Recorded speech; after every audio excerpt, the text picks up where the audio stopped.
इस वीडियो में हम बात करेंगे राजस्थान नगर पालिका अधिनियम, जिसका हमारा रैपिड रिवीजन चल रहा है। तो हम बात कर रहे हैं इसमें चैप्टर 3 की। 1 मिनट। ठीक है, चैप्टर 3 जो कि क्या बात करता है? चैप्टर 3 बात करता है conduct of business and board committee, मतलब कार्य संचालन और बोर्ड समिति की हम इसमें बात करेंगे। और ये है सेक्शन 51 से सेक्शन 66 तक इसमें बात की गई है। ठीक है, सेक्शन 51 से 66 तक इसमें बात की गई है। तो देखिए, धारा 51 इसमें क्या बात करती है? सेक्शन 51, सेक्शन 51 हम सबसे पहले यहाँ देख रहे हैं। तो सेक्शन 51 क्या कहता है कि नगर पालिका की बैठकों के बारे में क्या क्या उपबंध हैं, मतलब कि नगर पालिका की बैठकों के बारे में क्या उपबंध है, मतलब कि मीटिंग्स ऑफ म्यूनसिपैलिटी। ठीक है, मीटिंग्स ऑफ म्यूनसिपैलिटी हम इसमें देखेंगे।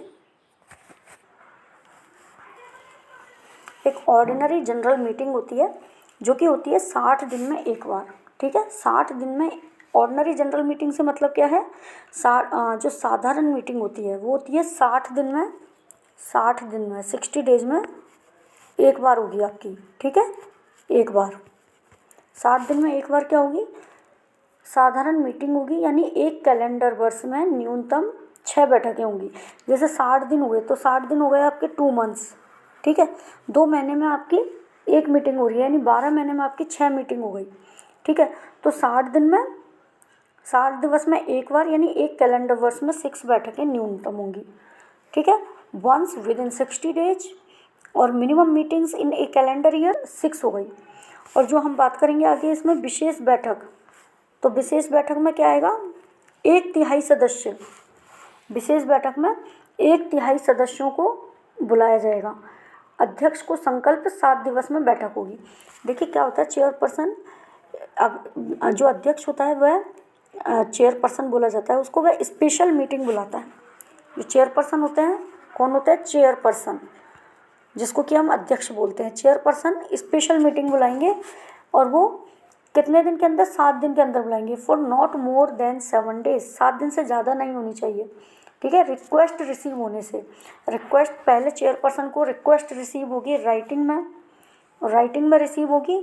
और जो कि इलेक्टेड मेंबर जो है, यानी निर्वाचित जो सदस्य हैं, उनके 1/3 से कम नहीं होने चाहिए, मतलब कम से कम 1/3 मेंबर्स के साइन होने चाहिए उस पर। तो जब चेयरपर्सन को रिटर्न में रिक्वेस्ट मिलती है जिसमें कि कम से कम 1/3 इलेक्टेड मेंबर्स के साइन होते हैं, उसके 7 दिन के अंदर अंदर विशेष बैठक बुलाई जाती है। ठीक है, 7 दिवस में बैठक बुलाई जाती है, ये बात इसमें कही गई है। और अब यदि चेयरपर्सन फेल हो जाता है, अगर फेल हो जाता है स्पेशल मीटिंग बुलाने में 7 दिन के अंदर, तो कौन बुलाएगा? CMO बुलाएगा, चीफ म्युनिसिपल ऑफिसर इस मीटिंग को बुलाएंगे। With in 10 days from the time expires, मतलब 7 दिन का टाइम था चेयरपर्सन के पास। चेयरपर्सन 7 दिन में मीटिंग बुलाने में क्या हो गए? फेल हो गए। तो जब चेयरपर्सन फेल हो गए हैं तो ऐसे में कौन बुलाएगा मीटिंग? चेयरपर्सन फेल हो गए ना, तो CMO बुलाएंगे with in 10 days from the time expire, जिस दिन से टाइम एक्सपायर होता है उस दिन से 10 डेज के अंदर। ठीक है, 10 डेज के अंदर अंदर मीटिंग बुलाई जाएगी, 7 दिन के बाद 10 दिन के अंदर अंदर।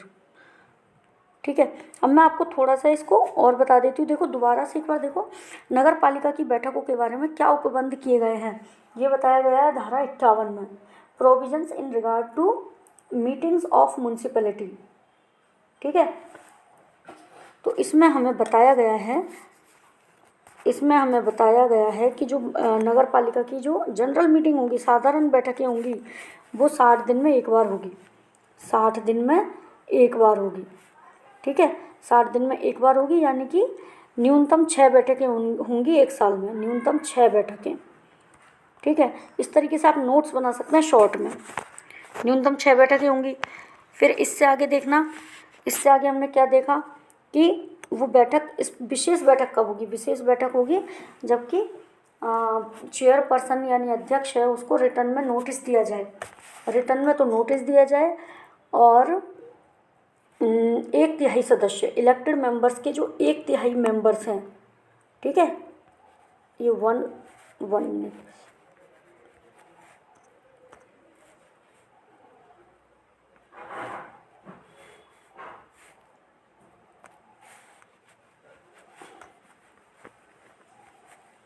एक तिहाई मेंबर्स, ठीक है, एक तिहाई मेंबर्स के, इलेक्टेड मेंबर्स के द्वारा साइन की गई हो, वह जो रिक्वेस्ट हो वो रिसीव हो जाएगी। 7 दिन के अंदर अंदर चेयरपर्सन को बैठक बुलानी पड़ेगी।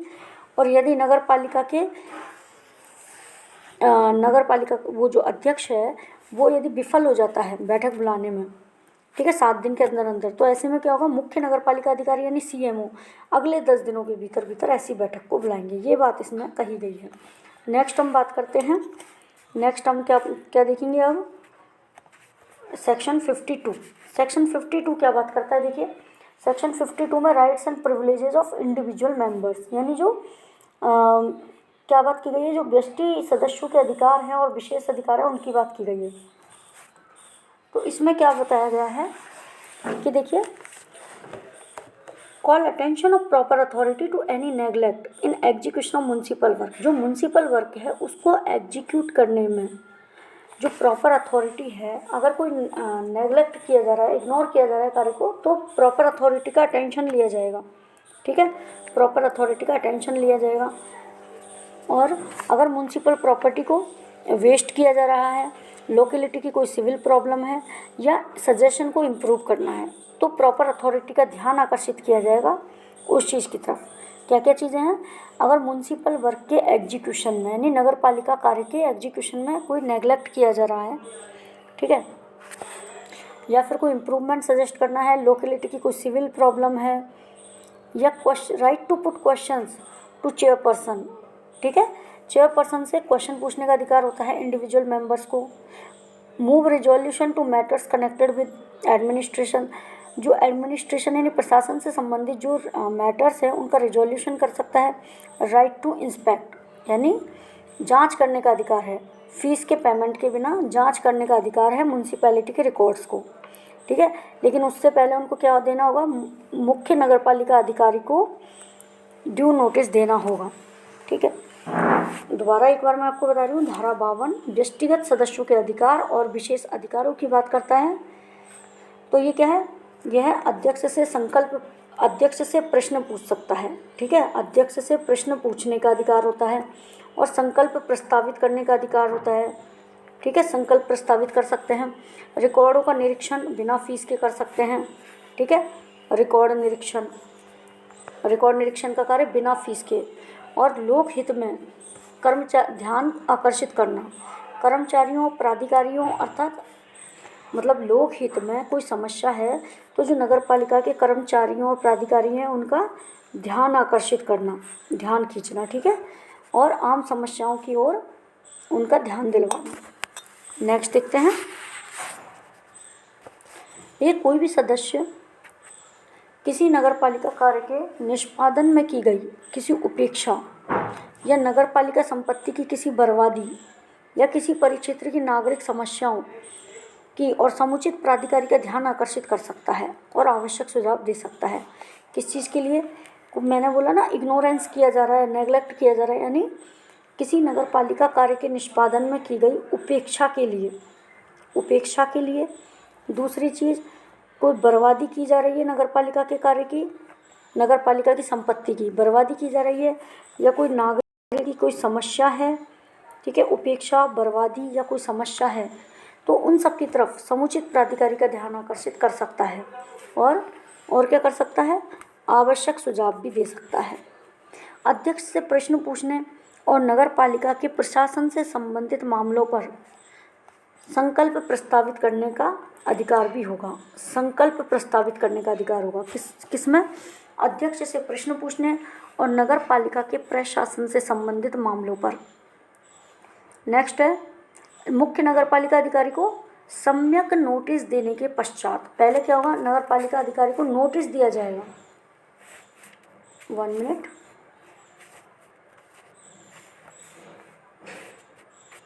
पहले नगर पालिका अधिकारी यानी चीफ म्युनिसिपल ऑफिसर CMO को नोटिस देंगे कौन? सदस्य नोटिस देंगे। उसके पश्चात बिना किसी फीस के भुगतान के, विदाउट फीस क्या होगा? अभिलेखों के रिकॉर्ड निरीक्षण करने का अधिकार होगा। तो आप क्या कर सकते हैं? यहाँ पर अभिलेखों का निरीक्षण कर सकते हैं। ये जो नगर पालिका के सदस्य होंगे, व्यष्टि लोगों को मतलब सदस्यों को क्या होगा? अभिलेखों का निरीक्षण करने का अधिकार होगा। ये सब बातें यानी राइट्स और प्रिविलेजेस इंडिविजुअल मेंबर्स के बताए गए हैं सेक्शन 52 में। अब हम करेंगे बात सेक्शन 53 की। सेक्शन 53 क्या बात करता है? देखिए, अध्यक्ष और उपाध्यक्ष के विरुद्ध अविश्वास प्रस्ताव, ठीक है, नो कॉन्फिडेंस मोशन की बात है इसमें। तो अध्यक्ष और उपाध्यक्ष के विरुद्ध अविश्वास प्रस्ताव विहित रीति से कम 3/4 सदस्य के द्वारा हस्ताक्षरित एक लिखित प्रस्ताव की प्रति के साथ जिला कलेक्टर को लिखित सूचना कलेक्टर के द्वारा 30 दिवस के भीतर नगर पालिका की बैठक से लाया जाएगा। देखिए, जो नो कॉन्फिडेंस मोशन है यानी अविश्वास प्रस्ताव है, किसके अगेंस्ट लाया जा रहा है? चेयरपर्सन और वाइस चेयरपर्सन के अगेंस्ट, ठीक है, यानी अध्यक्ष और उपाध्यक्ष के अगेंस्ट। कैसे? प्रिस्क्राइब्ड मैनर में, जो कि प्रिस्क्राइब्ड मैनर मनाया गया है और कंसीडर किया गया है उसमें, ठीक है। No notice of motion shall be made of assumption of office by chairperson और vice chairperson within 2 years। Office धारण मतलब जो अपना कार्य धारण किया है, ऑफिस धारण किया है, उससे 2 साल के अंदर तो कोई नो नोटिस ऑफ मोशन यानी कोई अविश्वास प्रस्ताव नहीं लाया जा सकता 2 वर्ष के भीतर, ठीक है। पद ग्रहण करने के 2 वर्ष के भीतर कोई प्रस्ताव नहीं ला सकते। इतना टाइम है, 2 साल के अंदर तो कोई मतलब पद ग्रहण करने के 2 साल के अंदर कोई प्रस्ताव नहीं लाया जा सकता, ठीक है। और यदि in case elected in by election unless half period of tenure expired, यदि बाई इलेक्शन में चुने गए हैं यानी उपचुनावों में यदि चुना गया है, उपचुनाव हुए हैं, तो आधी पदावधि तक नहीं लाया जा सकता, ठीक है। मतलब यदि कोई प्रस्ताव अध्यक्ष और उपाध्यक्ष के पद ग्रहण करने के 2 वर्ष के भीतर नहीं लाया जाएगा और आधी पदावधि तक नहीं लाया जाएगा, ठीक है, unless 1/2 of period of tenure expired.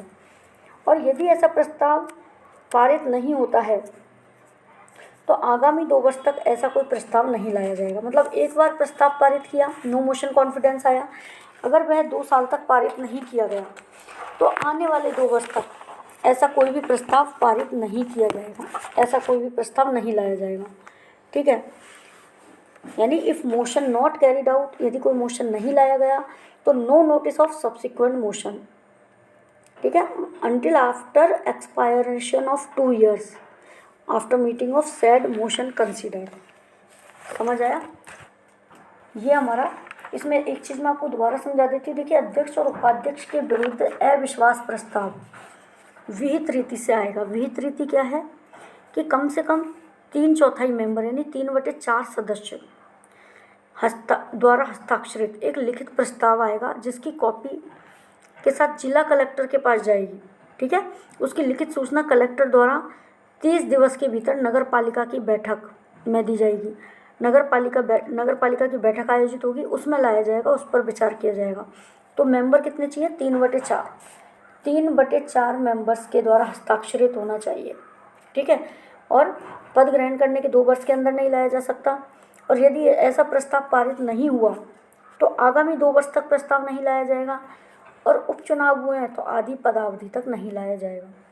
ये सारी बात कही गई है सेक्शन 53 में। नेक्स्ट हम बात करेंगे सेक्शन 54 की।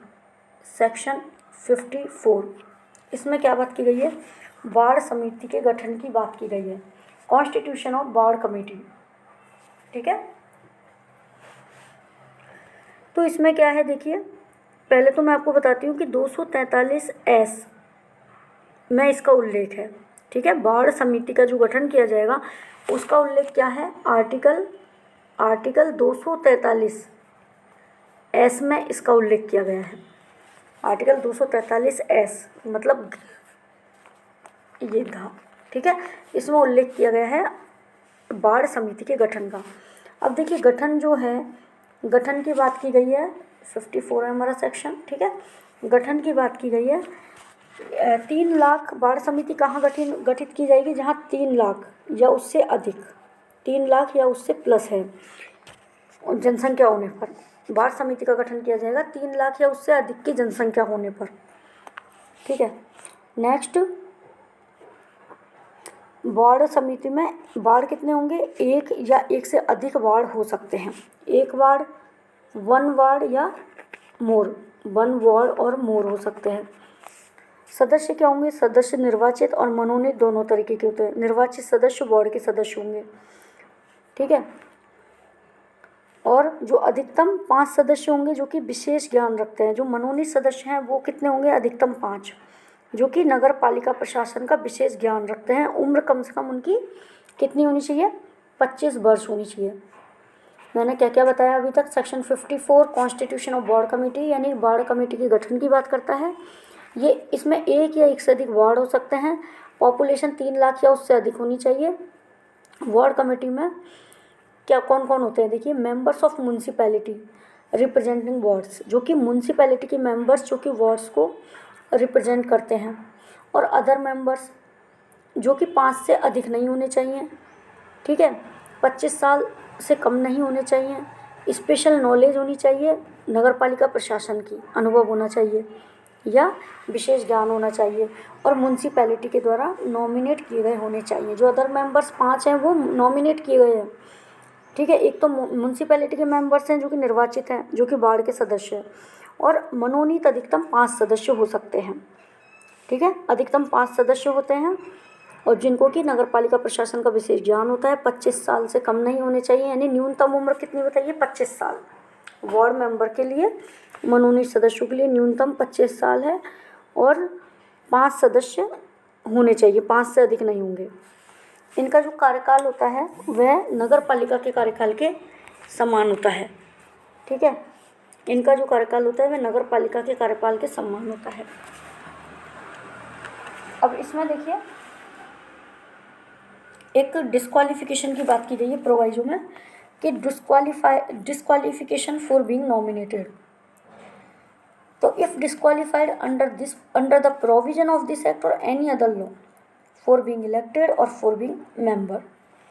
क्या बात की गई है कि यदि इस एक्ट में या किसी अदर लॉ में अगर इलेक्ट करने के लिए या मेंबर बनने के लिए कोई डिस्क्वालिफिकेशन है उस बंदे में, तो वह नॉमिनेट करने के लिए डिस्क्वालीफाई माना जाएगा, ठीक है। डिस्क्वालिफिकेशन क्या है नॉमिनेशन की, यदि इस एक्ट में यानी नगर पालिका अधिनियम में या किसी अदर लॉ में इलेक्ट करने के लिए या मेंबर बनाने के लिए उसको डिस्क्वालीफाई किया गया है तो उसको डिस्क्वालीफाई माना जाएगा, ठीक है। नेक्स्ट पॉइंट क्या है कि if ward committee consist one ward, ठीक है, यदि वार्ड कमेटी में एक वार्ड है तो चेयरपर्सन यानी अध्यक्ष कौन होगा, उस वार्ड को रिप्रेजेंट करने वाला मेंबर होगा, ठीक है। यदि वार्ड कमेटी में एक वार्ड है तो मेंबर कौन होगा, वार्ड को रिप्रेजेंट करने वाला मेंबर होगा। यदि वार्ड कमेटी में 2 या अधिक वार्ड है, 2 या 2 से अधिक वार्ड हैं, तो ऐसे में क्या होगा, one of the member representing ward shall be chairperson, ठीक है। 2 या 2 से अधिक वार्ड है तो वार्ड को रिप्रेजेंट करने वाला कोई एक मेंबर है, वह जो वार्ड को रिप्रेजेंट कर रहे हैं उनमें से एक मेंबर चेयरपर्सन हो जाएगा। और चेयरपर्सन को इलेक्ट कब किया जाएगा, at its first meeting after it's constitution. जो वार्ड समिति का गठन हो गया उसकी फर्स्ट मीटिंग पर, या फिर at its first meeting in same month in each succeeding year, ठीक है। प्रत्येक जो सक्सीडिंग ईयर है उसके सेम मंथ में फर्स्ट मीटिंग पर। आगे हम देखेंगे chairperson shell hold office. Chairperson office कब तक होल्ड करेगा, अंटिल सक्सीडर इलेक्टेड, जब तक कि उसका सक्सेसर जब तक इलेक्ट ना हो जाए तब तक वह ऑफिस को होल्ड करेगा, और या फिर री इलेक्शन के लिए एलिजिबल हो जाए, ठीक है। नेक्स्ट है if office of chairperson falling vacant before expiry of term, यानी चेयरपर्सन के कालावधि पूरी होने से पहले ही यदि ऑफिस वैकेंट हो जाता है तो वैकेंसी अकर करने के बाद, वैकेंसी निकालने के बाद नया चेयरपर्सन इलेक्ट किया जाएगा, ठीक है, according subsection 4। Hold office only for remaining period, अगर वो जो पर्सन है केवल रिमेनिंग यानी शेष कार्य, उसको पहले वाले की जगह ऑफिस लेगा वह, मतलब अपने पद को धारण करेगा। अगर 6 महीने के लिए खाली है तो सिर्फ 6 महीने के लिए, 1.5 साल के लिए है तो सिर्फ 1.5 साल के लिए। ठीक है। वार्ड कमेटी का ड्यूरेशन क्या होगा, म्यूनसिपैलिटी यानी नगर पालिका की अवधि का को एक्सटेंसिव होगा। ठीक है। Municipality define by order, municipality अपने ऑर्डर के साथ क्या क्या डिफाइन करेगी, मतलब म्यूनसिपैलिटी नगर पालिका अपने आदेश से क्या क्या बताएगी कि वार्ड कमेटी के क्या फंक्शंस हैं, क्या ड्यूटीज़ हैं, क्या उनका टेरिटोरियल एरिया रहेगा, क्या प्रोसीजर अडॉप्ट किया जाएगा बिजनेस के ट्रांजैक्शन यानी कार्य संचालन के लिए, क्या क्या मतलब कार्य संचालन करने के लिए वार्ड कमेटी के क्या फंक्शंस रहेंगे, ड्यूटीज़ रहेगी, टेरिटोरियल एरिया रहेगा, प्रोसीजर क्या अडॉप्ट किया जाएगा, ये सब चीज़ें म्यूनसिपैलिटी यानी नगर पालिका डिफाइन करेगी। और कोरम कैसे डिसाइड होगा, 3 members including chairperson of ward committee, ward committee के चेयरपर्सन को इंक्लूड करते हुए 3 मेंबर यानी 1 चेयरपर्सन प्लस 2 अदर मेंबर मिला के वार्ड समितियों का कोरम बनेगा। ठीक है। तो ये सारी चीज़ें हमने इसमें पढ़ी है, एक बार मैं और रिपीट करवा देती हूँ आपको। देखिए हम पढ़ रहे हैं सेक्शन 54 जो कि वार्ड समिति के गठन यानी कॉन्स्टिट्यूशन ऑफ वार्ड कमेटी। भारतीय संविधान के अनुच्छेद 243 में इसका उल्लेख है वार्ड समिति का। ठीक है। इसका गठन 3 लाख या अधिक जनसंख्या होने पर वार्ड समिति का गठन किया जाता है। वार्ड समिति में एक या एक से अधिक वार्ड हो सकते हैं, सदस्य निर्वाचित भी होते हैं और मनोनीत भी होते हैं। निर्वाचित सदस्य वार्ड के सदस्य माने जाएंगे और मनोनीत सदस्य कितने होंगे, अधिकतम 5 सदस्य होंगे जिनको कि विशेष ज्ञान होगा नगर पालिका प्रशासन का। उम्र कम से कम 25 साल होनी चाहिए। समिति का अध्यक्ष जो है वार्ड समिति का अध्यक्ष प्रथम बैठक में चुना जाएगा। ठीक है। समिति का अध्यक्ष चुना जाएगा प्रथम बैठक में। कार्यकाल क्या होगा, जो नगर पालिका के कार्यकाल के समान, एक को एक्सटेंसिव वर्ड है जो आपको याद रखना है। जो वार्ड कमेटी यानी वार्ड समिति का कार्यकाल जो होगा वह नगर पालिका के कार्यकाल के समान होगा, को एक्सटेंसिव होगा। ठीक है। जहाँ किसी वार्ड समिति में एक ही वार्ड है तो उस वार्ड का पार्षद ही उस समिति का अध्यक्ष हो जाएगा। कोई वार्ड समिति है उसमें एक ही वार्ड है तो उस वार्ड का जो पार्षद है वह उस समिति का अध्यक्ष होगा।